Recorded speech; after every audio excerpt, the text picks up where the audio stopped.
vir my kom bid? Ja, jy. Kom. Bid vanoggend vir ons. Liewe Here, baie dankie vir hierdie wonderlike dag wat U ons ingebring het. Dankie vir al die geskenke soos die reën wat U afgebring het aarde toe, dat ons dit kan geniet, Here. Dankie dat U ons almal wakker gemaak het en dankie vir die weer. Amen. Dankie. Amen. Dankie, liefie. Let's just stay in this worship atmosphere. Worship is part of our gift to God and part of what we do on a daily basis. So just stay in that atmosphere. I'm just going to quickly read a few verses for you out of Proverbs. Lean on, trust in, and be confident in the Lord, and with all of your heart and mind, and do not rely on your own insight or understanding. In all your ways, know, recognize, and acknowledge Him, and He will direct and make straight and plain your paths. Be not wise in your own eyes. Reverently fear and worship the Lord, and turn entirely away from evil. It shall be healthy to your nerves and your sinews, and your marrows moistening in your bones.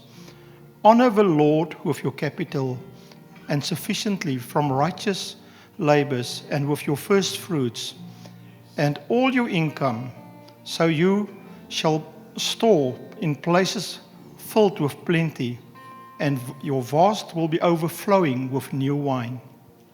So this is a promise God gives us, but He first says to us, do not lean on your own understanding. Do not try to understand what you're doing. Be faithful, be obedient in what He's asking of you.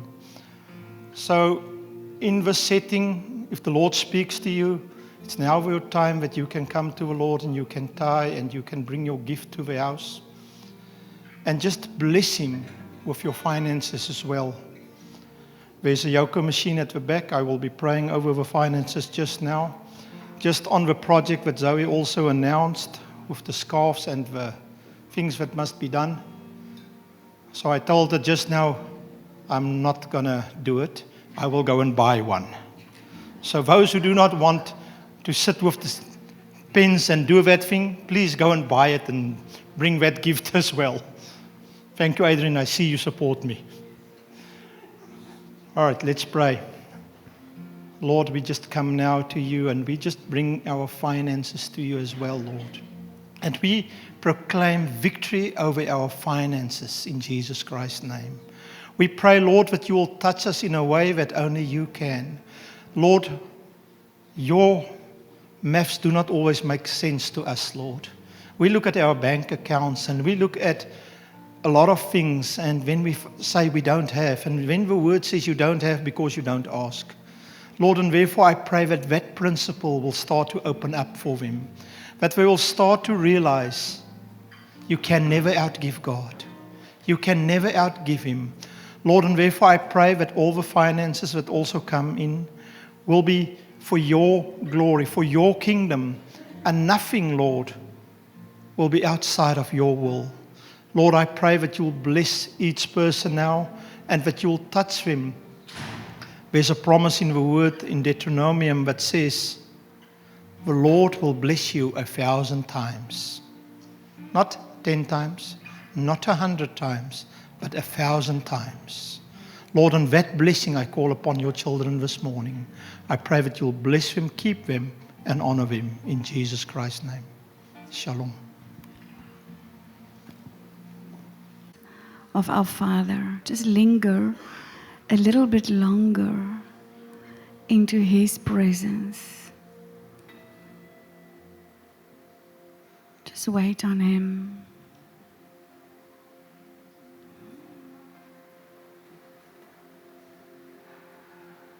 There is a level of intimacy arising in the building this morning. It's how we respond to that what He's pouring out over us. That measure of response is going to be the breaker anointing in our lives. We want God to do stuff for us, to move on behalf of our situations. We all got something that we're pleading before Him for us. We desire His presence. So many things, so many questions. But the key lies right within ourselves. As we draw closer to Him, He draws closer to us. As we seek Him, we will find Him. What measure is our seeking this morning? To have that, what we desire from Him, it comes with a price. It's costly. It asks many things from us. It asks obedience. It asks to spend time with Him, to pay the price. So there is a measure of outpour this morning. And you're going to have that measure of your expectation from Him. So expect much and more, and then a little bit more on top of that. Expect Him this morning to do what you want Him, what your desire is, what you're praying for. Expect that your prayers will be answered. Expect that He will see you, know you, and come this morning for you. Thank you, Jesus. That You will teach us how to lean in onto You and not onto the arm of flesh. Lean into Your promises, Your word, which is yes and amen. Wash us this morning with Your word. Thoroughly cleanse and purify us with Your truth. Forgive our trespasses and our sins, our wrongdoings, our stinking thinking and the attitude and the spiritual malnutrition. Neglecting our first love. Neglecting our gardens of intimacy. Holy Spirit, will You move this morning from seat to seat? Will You pour out Your love on us? Jesus, shift my atmosphere. Shift our atmosphere this morning.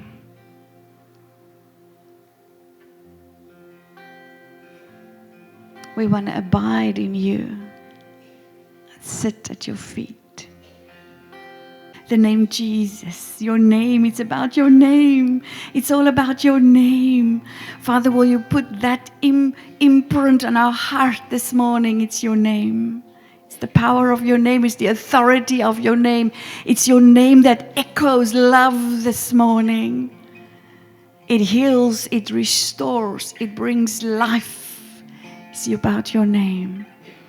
Amen and amen and amen. Amen. Just tell somebody, it's about His name. It's about His name. And what is in His name? Power, authority, love, grace, mercy. That's what we need today. Everything that we need is all wrapped up in His name already. How powerful is that? When you pray for somebody, you do not pray in your own name.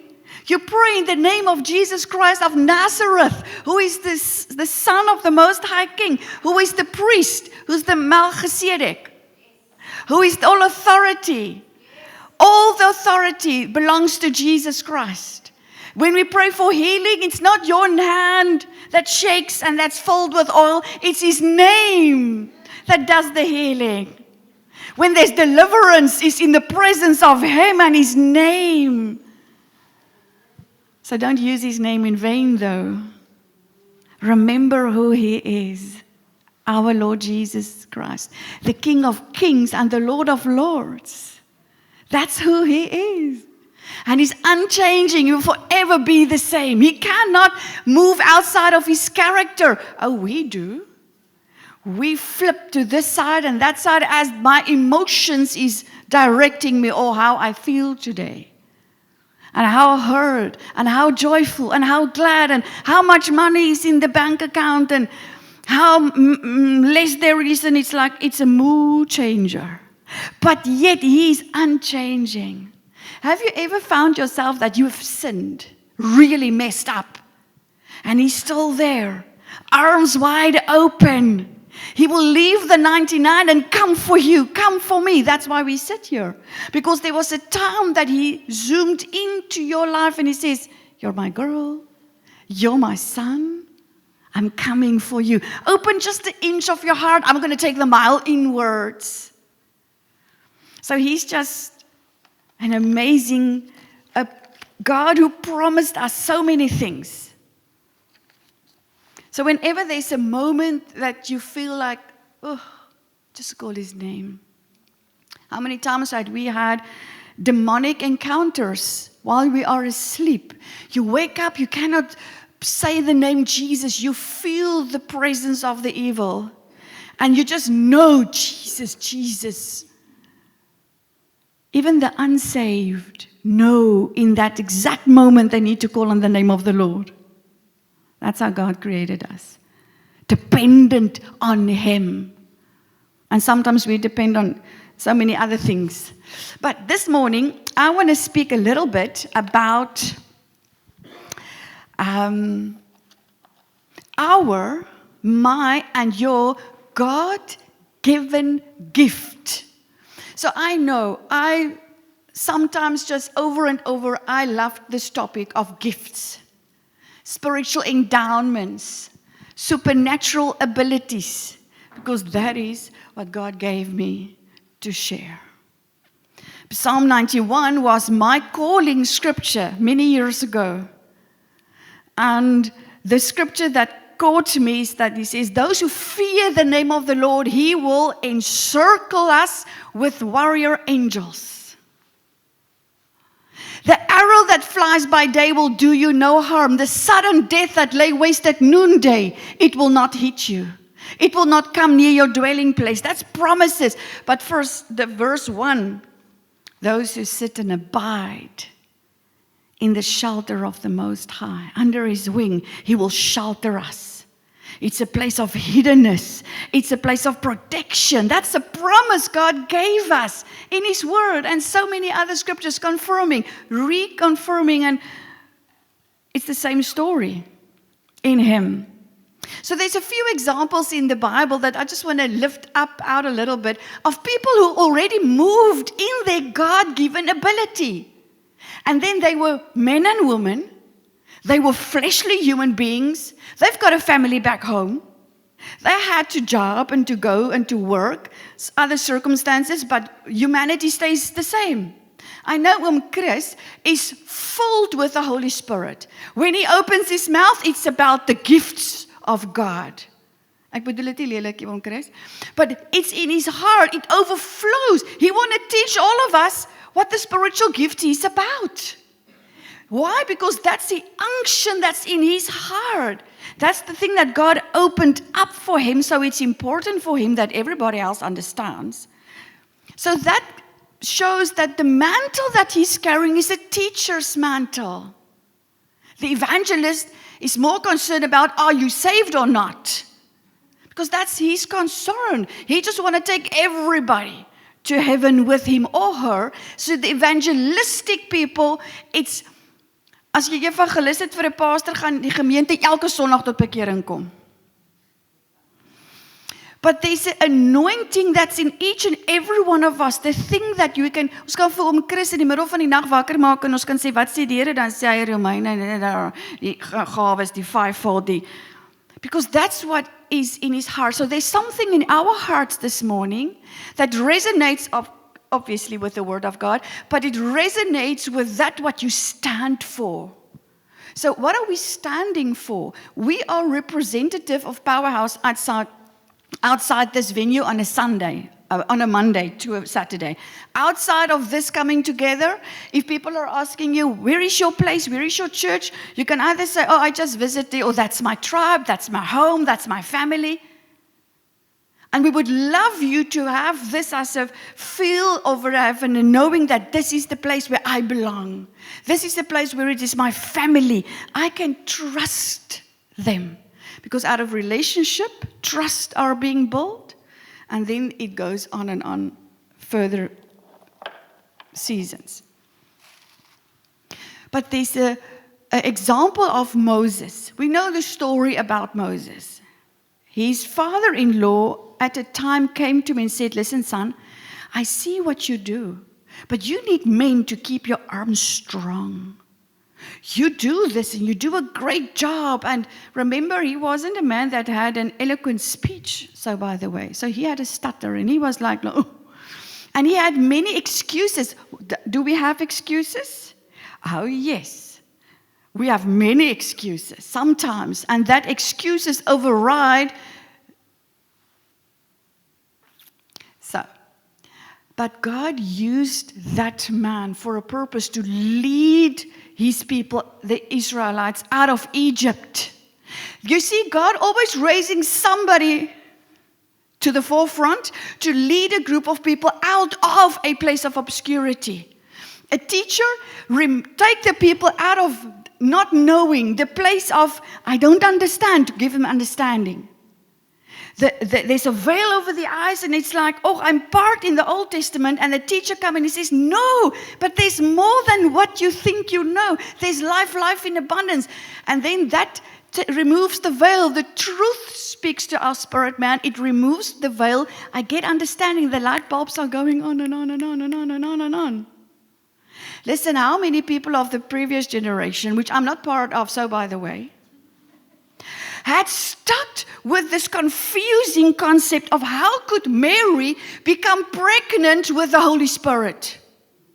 Being a virgin, giving birth to a child, it's impossible. The reason, the logic, how many of us know that some of our generations is in the grave, not getting the understanding nor the breakthrough of that fact? Of is dit net in my huis gewees wat niemand die Here wou aanneem nie, want daai was vir hulle 'n konsep wat hulle kon omkom nie. Jonah, wat deur die walvis is soos in, it was a matter of speech. No, it happened. I wasn't there, you know, but I believed the word of God. So people get stuck because there's no revelational knowledge. Where's the teachers to teach the revelational knowledge of the word of God? So that we so needed to build a tribe or a family like this, a church, getting together. So there was Moses. Then his father said, father-in-law, go get some men. So 70 men, 70 leaders, 70 helpmates come alongside, lift and make his hands strong in order that this man can do what he needs to do. He never entered the promised land himself, but he saw it. So leaders don't necessarily go into the areas where they prophesied into, but their people go into. The people that God raised him up for to be a leader, to raise the standard for the people that following him, to go and to have that what God promised. Jesus died on the cross for me and you. So here we are, this generation, and we move into the latter rain. That's our desire, to move into the latter rain. Isn't it? To move into the outpour of the Holy Spirit. We desire the revival of Jesus Christ, like the Azusa Street revival. We mentioned that, but that's old, gone, done and dusted. We stay close to Wellington. There was a revival just an hour's drive away. But that's gone. And God did miracles. En onthou julle daai ou wat in die kerk gaan vasspyker het. Yes, a brave man in history. But that's gone and done and dusted. So what are we doing in our generation to make a difference? When are we going to stand up? Are we waiting for another prophecy? Nou, okay, maar wag. Are we waiting for another dream? Are we waiting for another confirmation?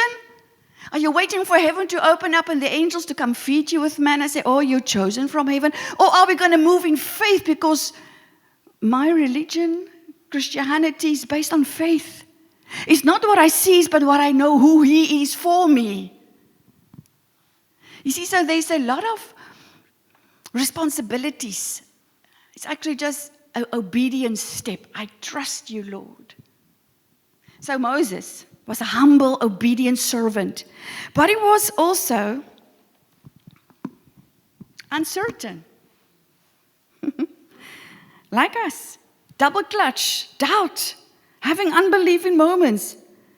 But he successfully delivered Israel from Egypt. Joseph fulfilled his purpose. Oh, Joseph, you know the story about him. He fulfilled his purpose even when he was in the pit. A pit is a person in training. So he was at that time a person in training. In a training for what? To lead a whole bunch of people out of famine. So God took him into an obscure place in the king's palace where you don't want to go, to the places where God sends us. Your boss may be not saved, but God sent you there to shake and change the atmosphere because He knows exactly what's going to happen. So maybe you're going to lead that whole company to the Lord Jesus Christ. Maybe you have been sent into those places to be the light and the salt of the world, of the kingdom of heaven to the world, to be a blessing unto the people there. So Joseph fulfilled his promise when he started to feed the hungry people. But it came for him through rejection, abandonment, loneliness. He was a boy plucked from his family unit by his own blood relatives. That's another kind of rejection, abandonment. His father crying for his son. And the brothers saw that. And they were shut down emotionally. Have you spoken to a person that once was close to you and you say there's nothing there, there's emotionally nothing? And you're on the receiving side of it and you can do nothing to change their attitude and mind. But then there's a day when they come running to you. There's a day when they remember your name. Oh, Ilse, wat so erg is, on top of all the things, but I can somehow, that's a safe haven now for me. And then her heart exposes, does she love back or says, 20 jaar terug het jy my met 'n ketting geskiet, gaan. You see, Joseph was one of those biblical examples. He hit the mark. Samuel served faithfully from childhood, you know the story. He provided godly leadership to Israel. God called him at a young age because God had leadership in mind for this young man. He went to his master and asked, did you call me? What can I do for you? Imagine what he thought. Imagine what normally they do in the middle of the night. You either go get the loo or you take the loo out. So he was serving his master. So what can I do for you? You called me. No, I did not call you. Go back. And the third time is, you know what happened from there. And he wasn't immediately put into leadership. No. He had to grow to be a young boy, a young man, and then adulthood. And then there was a time and a moment when he moved into a position. Joseph was in the palace, and at the time he moved into a leadership role. I'm going to come to something else. Nehemiah, his leadership. Listen, he had to rebuild the walls of Jerusalem. He had to rebuild the walls of Jerusalem. So he moved in a leadership position to take control of. And listen, there's nothing, when you take control of a situation, there's not Jezebelic anointing.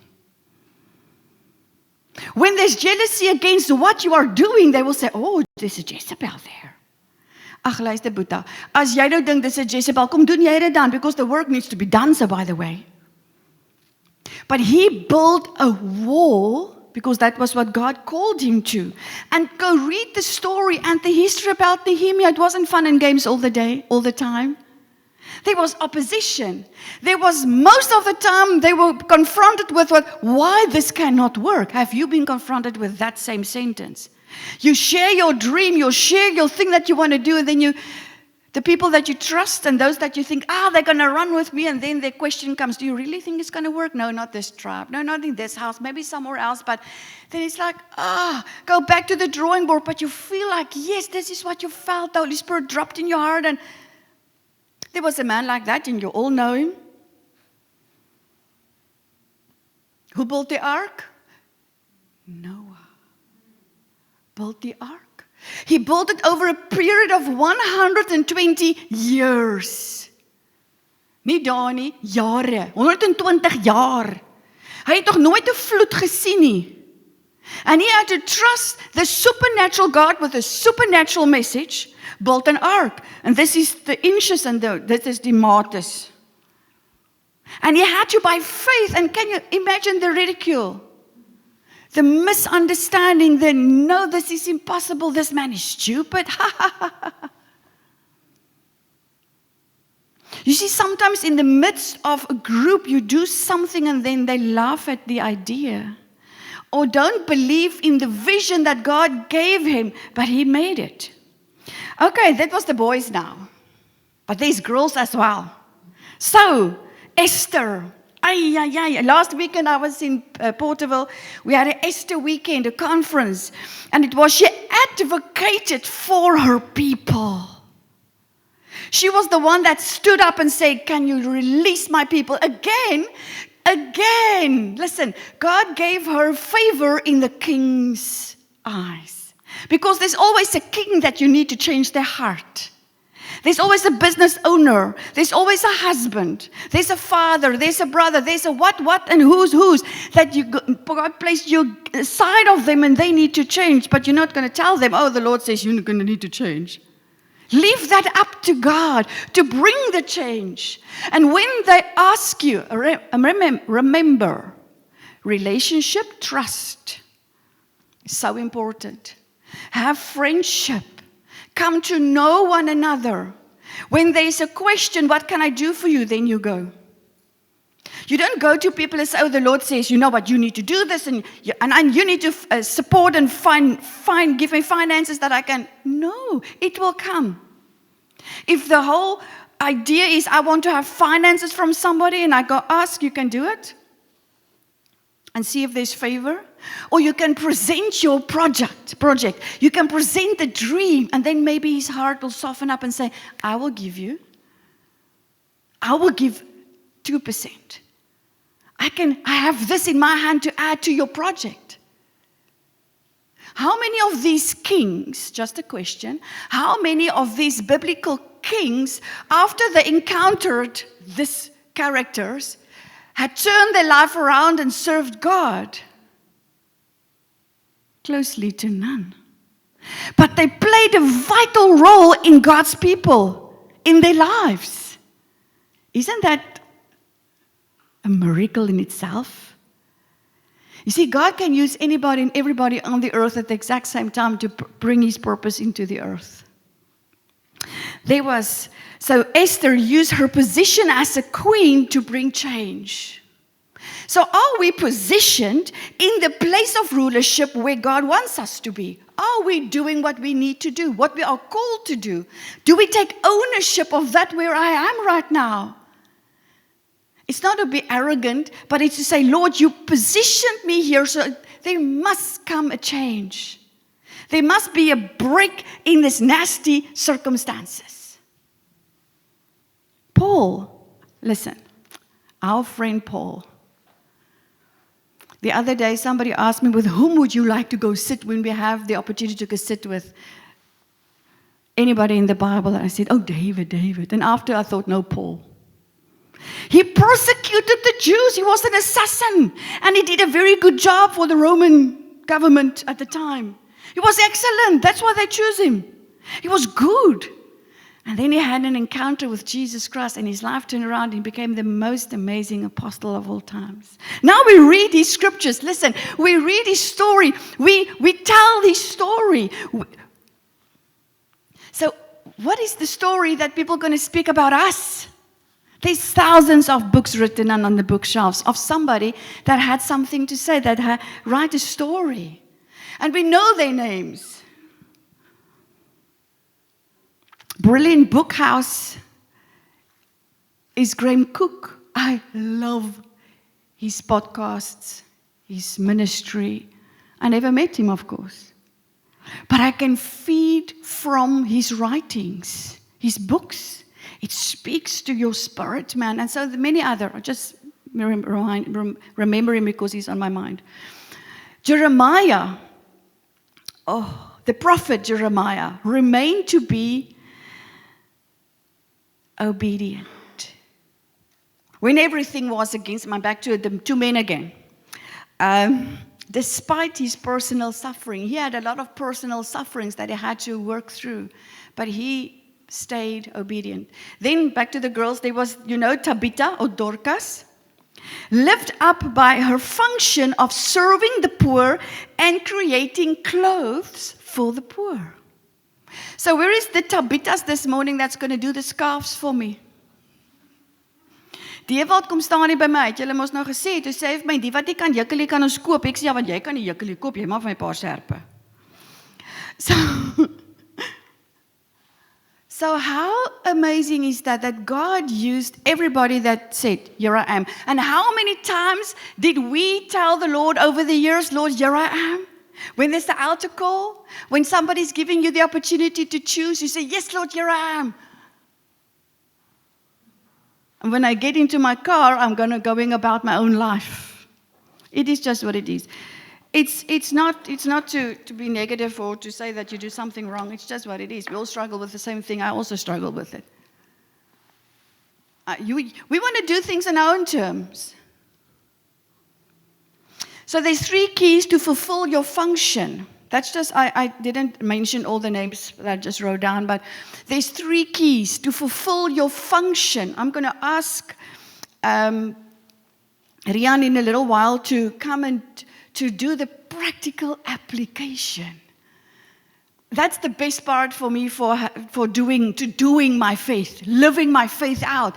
It's not what we have been preached to or evangelized or taught or prophesied to. It's in the actual going and doing that the evidence is there. Ons kan enige resep, ons kan nou YouTube hier opsit en ons kan enige resepie kyk wat iemand nou vir ons 'n steakie braai en ek weet ook nie wat alles sien so aan nie. Dan sê dit soos, that's so nice, but do you taste it? No. Have you made it? No, you check someone else make it. But when you do it yourself, it's like, yes, I can do it, I can do it, I can do it. So, persistence is the first key. In trials and tribulations. You cannot have persistence by just having it, asking the Lord and He gives it to you. No, you ask the Lord finances, He gives you a job. And somewhere there's a lie in the church because God is the one who's going to provide for me so I can go sit kruisbene en drink lekker koffie en die geld gaan inrol. Wys my, hoe doen jy dit? Het julle vanoggend op die nuus gelees? Hier skop ek hierdie man se hele stok weg. Het julle vanoggend gelees dat as jy nou kripto geld maak, die regering gaan dit nou wil hê. So partykeer het ons mos hierdie gedagte van multiple streams of income en wonderlik en is tax-vry, hulle gaan dit nou kom vat. Hulle wil hulle pond hê. Persistence when things don't go your way. Persistence when your body is acting up when He says, I'm done. Persistence when there is intimidation.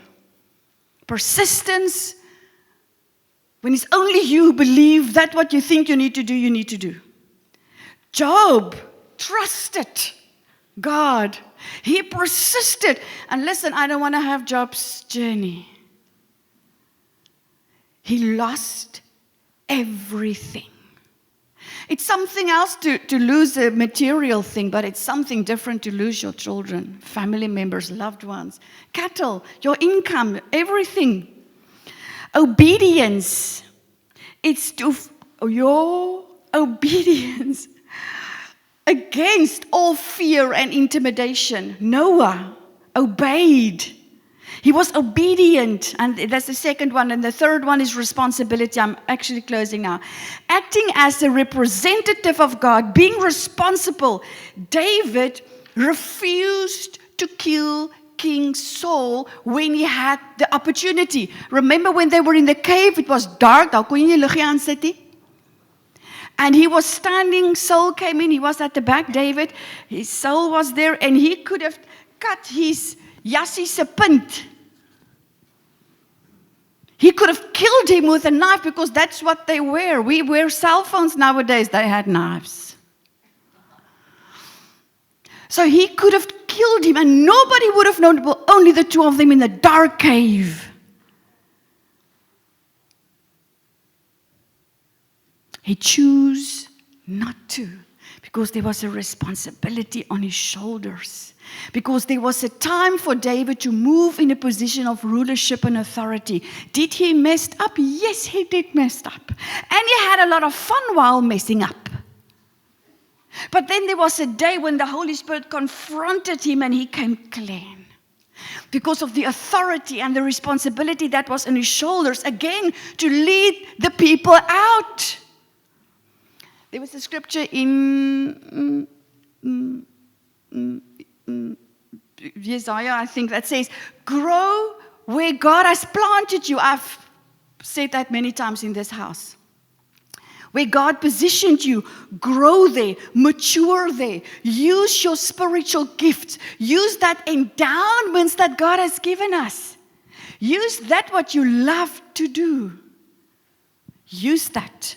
Multiply that's what is in your hand. Because God is no respecter of persons. He's using the weak.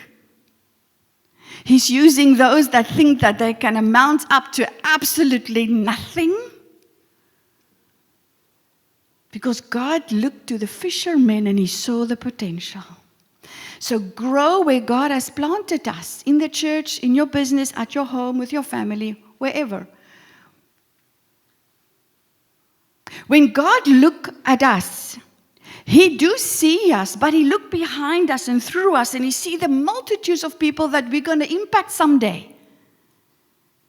So your trials and tribulations, you walk through it and you walk in obedience and you do the right things, but it's actually for the other people that's going to follow you. So Moses, Joseph, Noah, Job had these encounters, but the effect of their life story impacted thousands of people. So your life is impacting other people more than you could think or realize. Your name gaan altyd voor jou uit. Of het nou wil hê of nie. I sat the other day in Wimpy, minding my own business, having my own cup of coffee. There comes a lady up. She comes like, "Hallo Zoe, kan ek jou druk?" Ek dog, "Nee." Toe sy al op my. En sy sê, "Wou net vir jou druk en daar gaan sy. I don't know who she is. I don't know what her name is. I've never seen her in this house. I don't know who she is, but apparently she knows me." And it was like, "Oh, okay, thank you."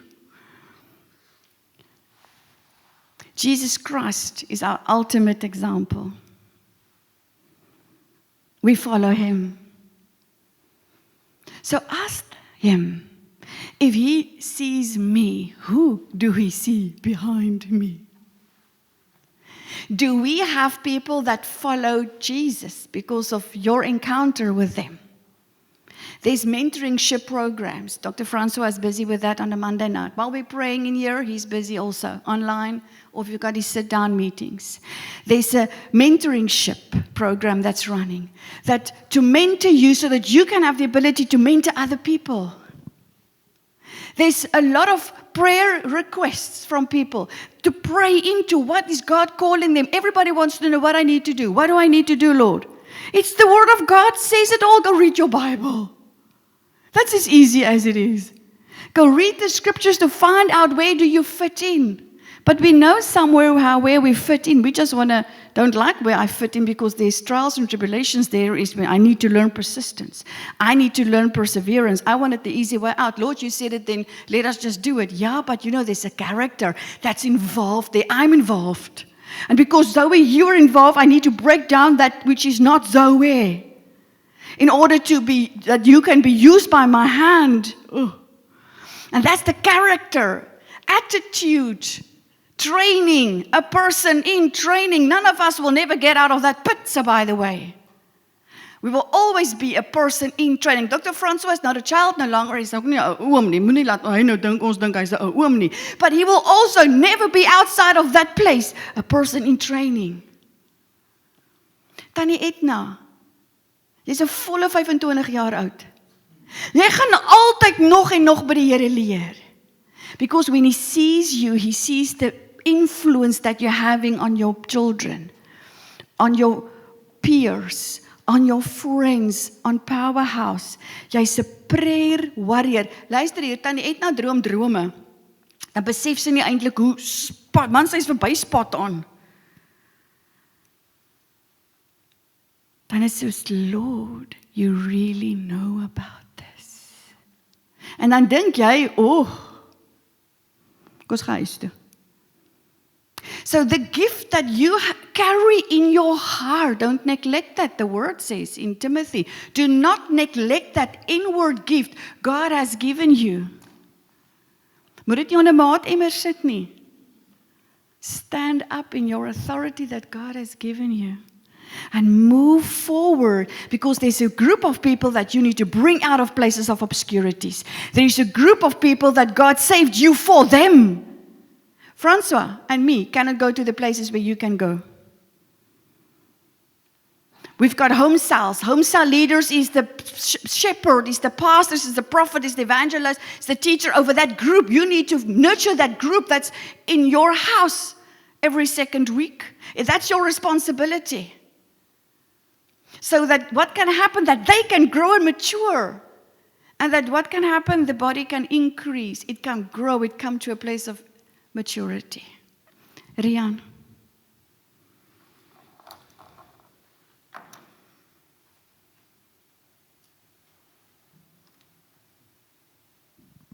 Hallo.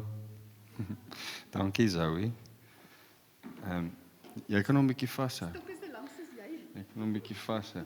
Okay, ek wil gou vir julle vra om my te help. So julle moet almal opstaan en dan moet julle al die stoele sommer pak klaar. Okay. Help gou vir my. Staan gou op. Dis in serious, ja.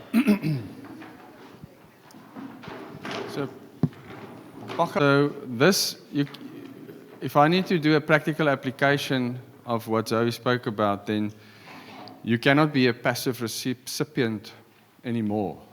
That has to change. You can catch a virus by being in the presence of someone, but you cannot transform by being in the presence of someone. You cannot take from someone else. This has to be an inward transformation.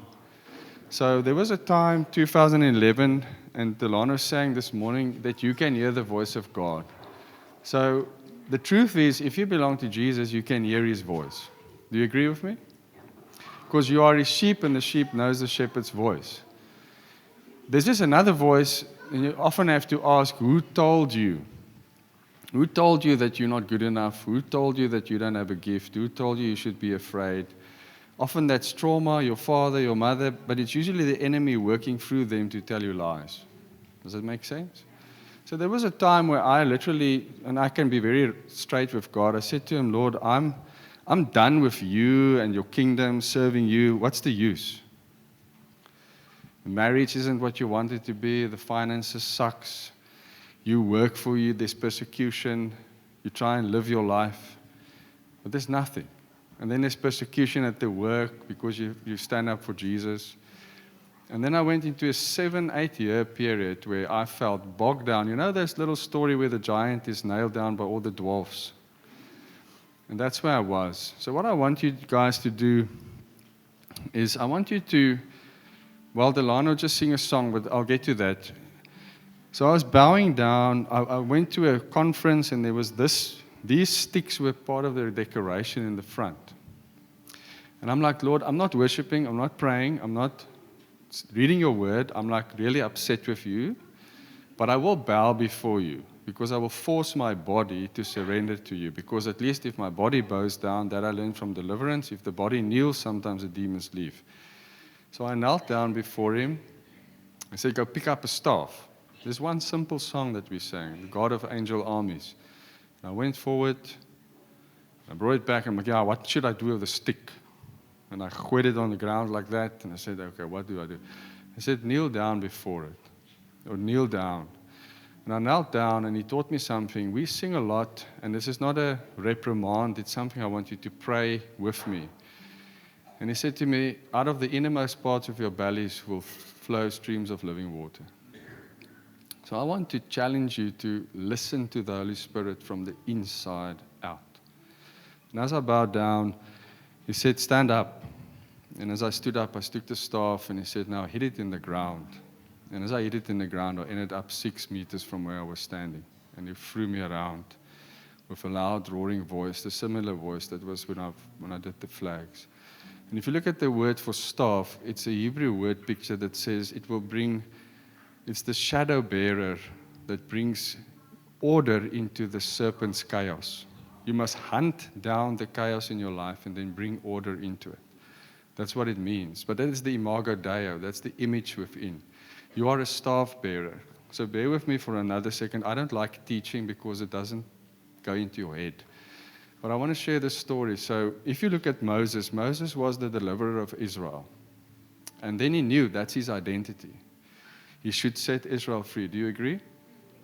And then what did he do? He killed someone. And out of shame, fear, and guilt, he ran away. And then he became a shepherd, which is his false identity.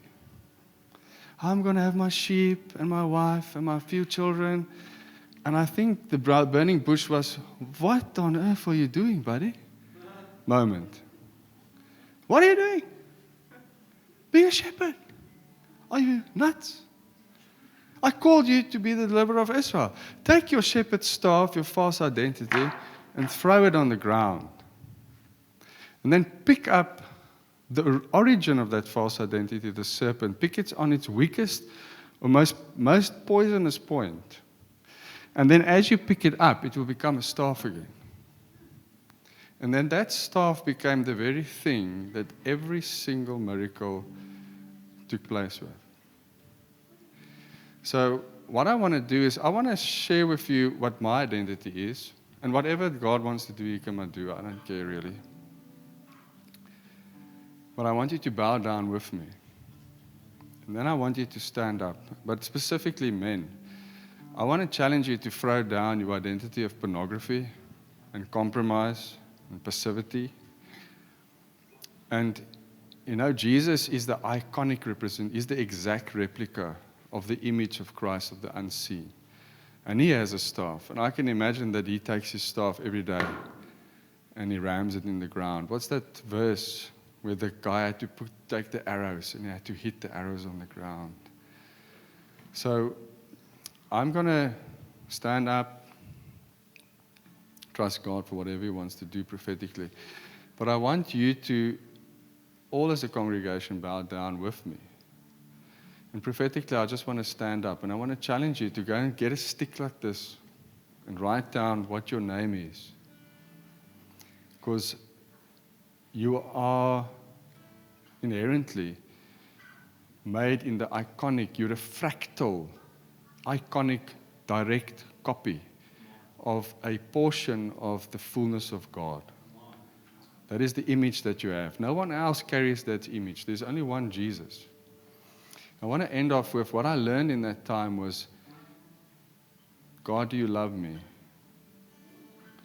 I was mad at Him and He said, Rian, do I love you? I said, oh, are you nuts? Really, God? You want me to give you that verse? So you love the world so much? He quoted it, he read it, so that you will give your only begotten Son, that one? Or the one that no greater love has been, that you will lay down his life for his friend? And you know, the next moment, I felt the Holy Spirit grab me here and He says, I don't owe you a thing. I gave you everything. You choose today if you serve me or not. But never ask me again if I love you. Because that's nailed on the cross. And that's the evidence that I love you. Nothing else. So, Father, I just pray. I just want to pray in tongues, Lord, for the congregation, for each member here. And I want to call the men up to rise with me. Father, I don't know prophetically if the men, maybe you can come to the front with me and line up here, and I will be like William Wallace of Braveheart and call you to rise up into your identity, into your calling. Come, all the men. Stand in the front representing your family. If your husband's not here, then the wife can stand. Jy kan ook maar staan, Boeta, is reg.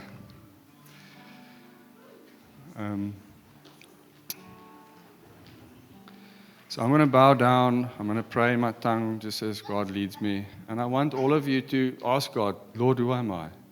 But if I stand up, I just want you to use this simple phrase. My name is Prince Rian, Son of the Most High God. If you're a daughter, you can say, my name is Princess Madeleine, daughter of the Most High God. If you just declare that statement with me this morning, that would be awesome.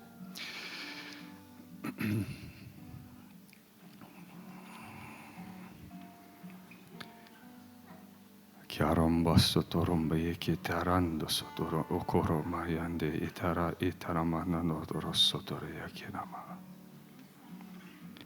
Iando orokoro maya tere isindra hondoro baya setere terongoro baya setere. Lord, I pray that your fire will burn in the innermost parts of our bellies. And as we rise up today as men and women, we pray that you will break the yoke, that you will remind us that we have authority, that you gave us authority. We cannot earn it. It's something that you gave us.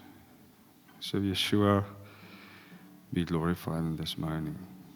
In this morning, Holy Spirit, let your fire burn and let your living waters flow from out the innermost parts of our bellies.